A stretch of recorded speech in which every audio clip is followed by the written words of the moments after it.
I've been so excited to make this video because this is the perfect time. These kinds of stocking stuffers are timeless. They are for all ages. It's just stuff to fidget with and play with. Sometimes I still play with this stuff with my kids because it is so therapeutic. So I can honestly stand behind each of these toys. Welcome to the stocking stuffers edition of my favorite homeschool items. This video is in collaboration with Davine from Calm in the Chaos Homeschool, as well as Shauna from Homegrown Homeschool. They have incredible channels, and we have compiled an entire playlist of videos with recommendations like these below. Let's get started.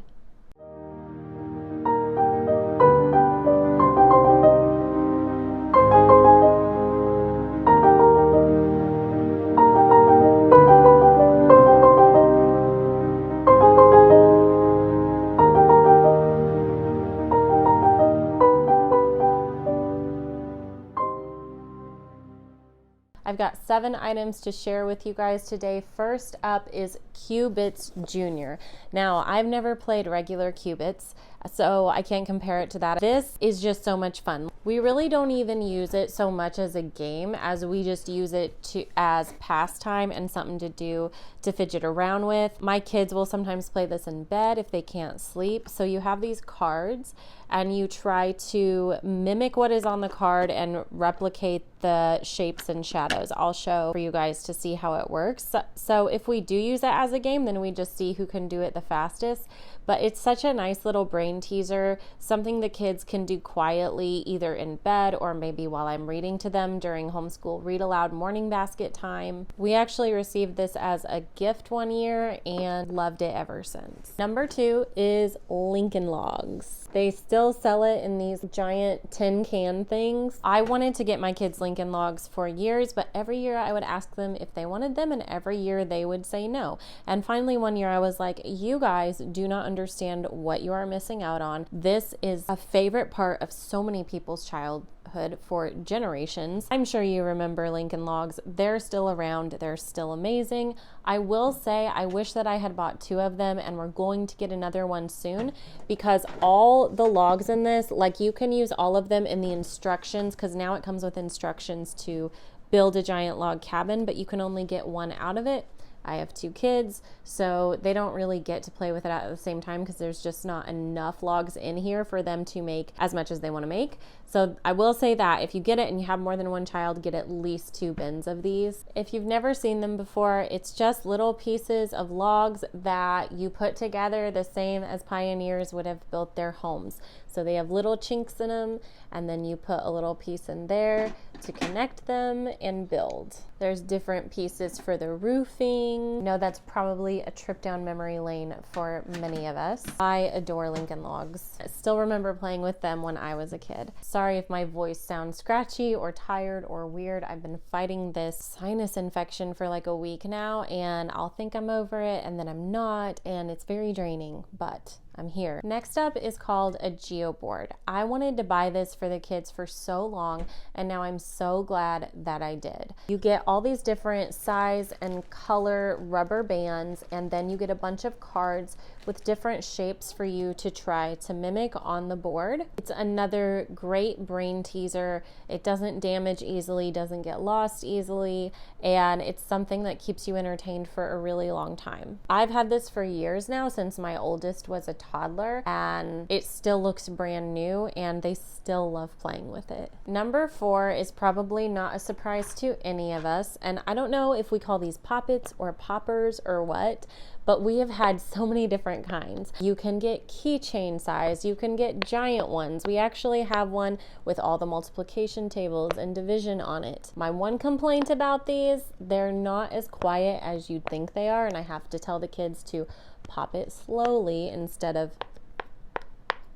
and then it annoys everybody in the room. But gosh, we probably have like half a dozen of these now. And when the kids were little and they would sometimes need to sit in main service for church, this is what they were allowed to hold during that time too. All these items are things that my kids use regularly while we do morning basket. But all these things also are very therapeutic for mom. If you are sitting next to your child who is reading aloud to you, have this guy with you. Number 8 is called a canoodle. So it comes with all these different shaped pieces that are made up of little, I just spilled that everywhere.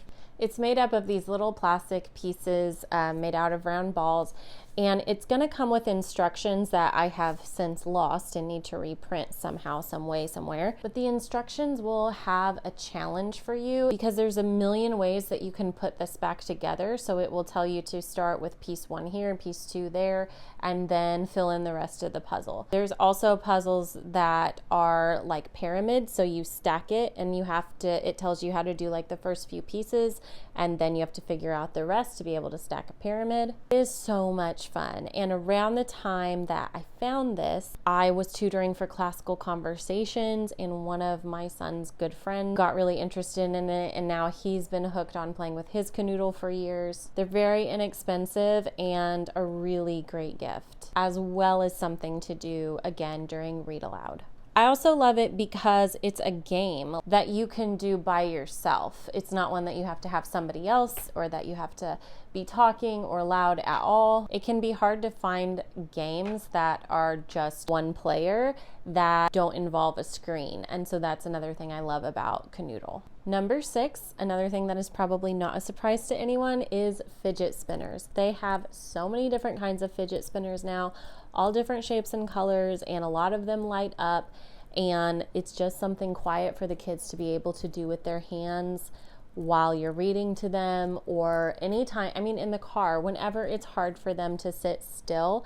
And it's a great stocking stuffer, and even if you've bought them before, I have found for whatever reason that fidget spinners are always exciting. It is always exciting to get a brand new fidget spinner. Last but not least is one more trip down memory lane for a lot of us, myself included, which is the pegboard game that you see in Cracker Barrel. Obviously, you can buy these in Cracker Barrel. You can also buy them online, very inexpensive. You take a peg and you jump over another peg. You'll start with just one missing hole, and you keep going, and the goal is to get it down to as few pegs as possible. Jump each peg and remember it. Leave only 1, you're genius. Leave 2 and you're pretty smart. Leave 3 and you're just plain dumb. I can and have sat around playing this for quite a bit before. I absolutely love it.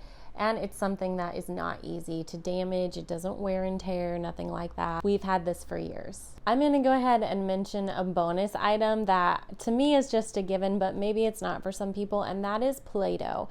I'm pretty sure that since my oldest was 2 years old, I've got my kids Play-Doh every single Christmas as a stocking stuffer. Play-Doh is amazing for all ages. It's just something to do with your hands, or you can take it further and actually try to model things, build things out of Play-Doh. And obviously it goes bad fairly quickly, but it's very inexpensive. So I always buy the kids new Play-Doh for Christmas. I've even heard therapists say that they like to keep Play-Doh around for adults because it feels so good and therapeutic to just squish Play-Doh in your hands while you're talking, while you're listening. That's all I had for you guys today. I hope that this gives you some ideas, not only for stocking stuffers, but also just for morning basket time in general. I know that it's very common that it is difficult to get kids to sit still, listen, and hopefully take a genuine interest in the story you're reading to them. And I've found that giving them something to do with their hands helps. I have not found that it makes them more distracted or that it means they're not paying attention, not at all.